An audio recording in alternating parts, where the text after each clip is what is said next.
గురుగారు అలాగే ఈ వారం మిథున రాశి వారికి ఎలా ఉంది? మిథున రాశి వారికి 3 గ్రహాలు అనుకూలిస్తున్నాయి. సూర్యుడు, బుధుడు 6వ రాశిలో, దశమంలో రాహువు. శుభప్రదమైన ఉద్యోగ ఫలితాలు ఉంటాయి. ఆశించిన విధంగానే ఫలితాలు త్వరగా సిద్ధిస్తాయి. బుధుడు, రవి ఎప్పుడైతే యోగిస్తారో కాలం అనుకూలంగా ఉంటుంది. ముఖ్య కార్యక్రమాల్లో మీరు చేసే ప్రయత్నాలు సఫలమవుతాయి.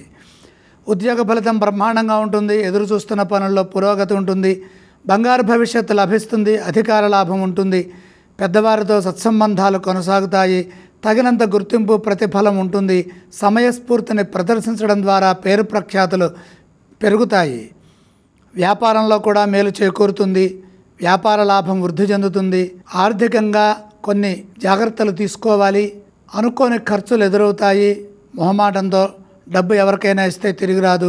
స్వల్ప ప్రయత్నంతోనే ఆశించిన ఫలితం రావాలంటే ధర్మబద్ధంగా కృషి చేయండి. మంచి బుద్ధి బలంతో నిర్ణయాలు తీసుకోవడం ద్వారా మేలు చేకూరుతుంది. అదృష్టవంతులవుతారు.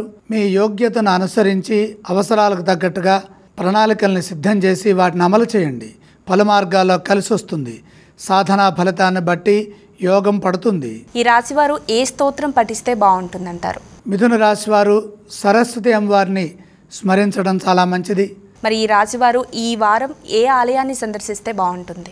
సరస్వతి ధ్యానం, సరస్వతి దర్శనం మేలు చేస్తాయి. అలాగే ఈ రాశివారు ఏవేవి దానం చేస్తే బాగుంటుందంటారు? గురుగ్రహం అనుకూలించట్లేదు కాబట్టి గురుప్రీతిగా శనగలు దానం చేయండి.